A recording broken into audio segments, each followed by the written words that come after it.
ఆషాఢమాస పవిత్ర శుక్రవారం గుప్త నవరాత్రుల్లో దశమి సందర్భంగా శ్రీ విజయదుర్గాదేవి ఆలయంలో 108 మంది మహిళలచే సాంప్రదాయ పద్ధతిలో పొంగలి కార్యక్రమం చేశారు.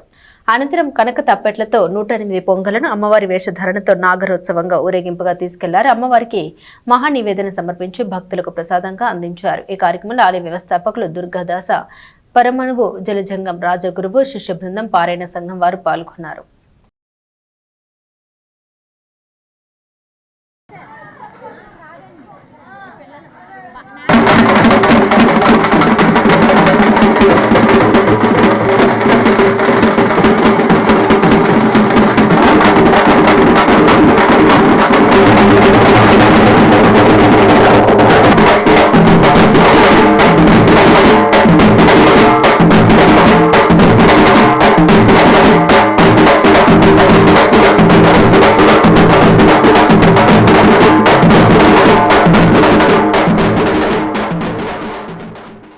శ్రీమాత్రే నమః.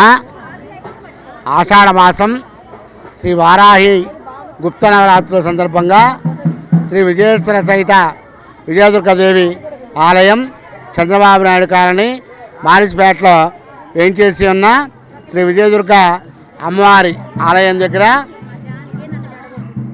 ముత్తైదువుల చేత 108 మంది ముత్తైదువుల చేత అమ్మవారికి పొంగళ్ళు చేయించడం జరిగింది. ఈరోజు వారాహి నవరాత్రుల్లో సంపూర్ణమైన రోజు. ఆ సందర్భంగా మహిళా మండలందరి చేత పొంగళ్ళు చేయించి అమ్మవారికి, అలాగే ఆషాఢ పట్టి శ్యామల గారు, త్రిపాల శెట్టి శ్యామల గారు ఆషాఢ పట్టి అమ్మవారికి శారీ తెచ్చారు. అలాగే ఈరోజు ఉదయం తిరువీధుల వెంకటేశ్వరరావు గారు శారీ సమర్పించారు. అలా ఆషాఢ పట్టీలు ఈ నెలల్లో వస్తూనే ఉంటాయి. అమ్మవారికి అమ్మవారి యొక్క విశేషమైన అనుగ్రహం కోసం ముత్తైదువులందరూ ఈ రోజున పాల పొంగళ్ళు చేయించడం జరిగింది.